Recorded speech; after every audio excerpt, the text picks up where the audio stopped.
And we'll take just one more question. Hello, Mr. Vice President. Ben Solis, Michigan Advance. Joe Kent resigned from his post over his objection to the war in Iran. He was among those Republicans who was pretty dedicated to Trump's agenda and the MAGA movement.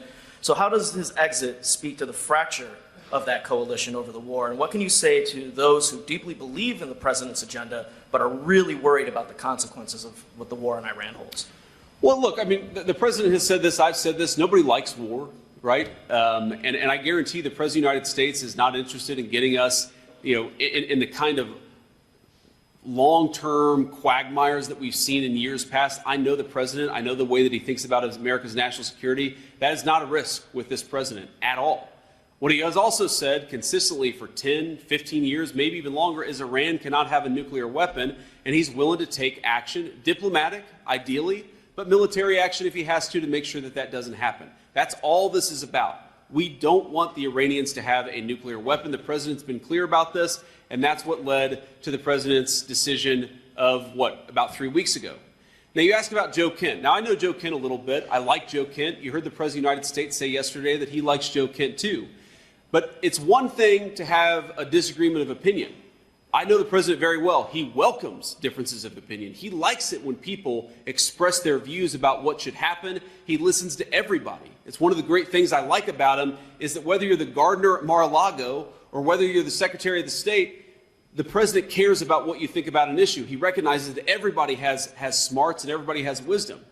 That said, whatever your view is, when the President of the United States makes a decision, it's your job to help make that decision as effective and successful as possible. And so the president said this yesterday, if you are on the team and you can't help implement the decisions of his administration, he has the right to make those decisions, then it's a good thing for you to resign. And I think that's exactly right. It's fine to disagree.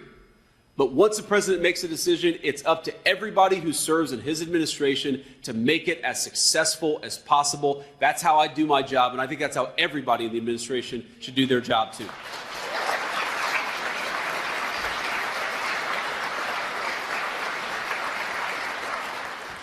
So let me just say this on a closing note here. We're here in the great state of Michigan. I'll head back to D.C. this evening. But I just want to say that I know that you guys are the people who actually make this country run. A very formative moment for me, just for a lot of reasons, in part because all of our leaders went completely insane, was the COVID pandemic.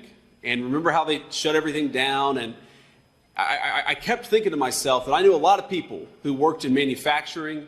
I knew a lot of people who continued to go to work because they didn't have any other choice. And frankly, while the United States of America would do just fine with a few fewer people on Wall Street on Microsoft Excel, America doesn't do fine at all if our manufacturers and the people who build and make things don't show up for work and make sure that America has the stuff that it needs.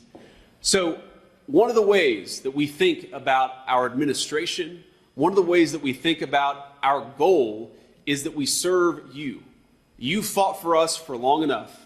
We have to fight for you. You've done your job for the United States of America, and you're going to keep on doing it. It's time to have a government that works for you.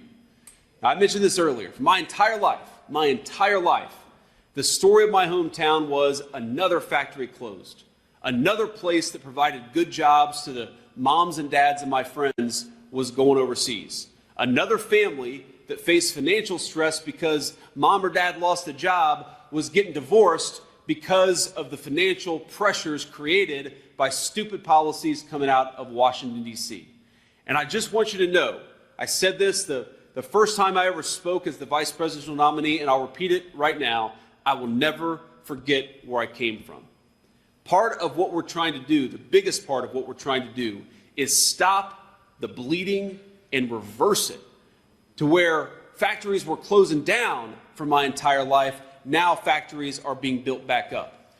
Where engine manufacturers were shutting down shifts, now they're adding shifts. Where people are hiring instead of firing our great American workers.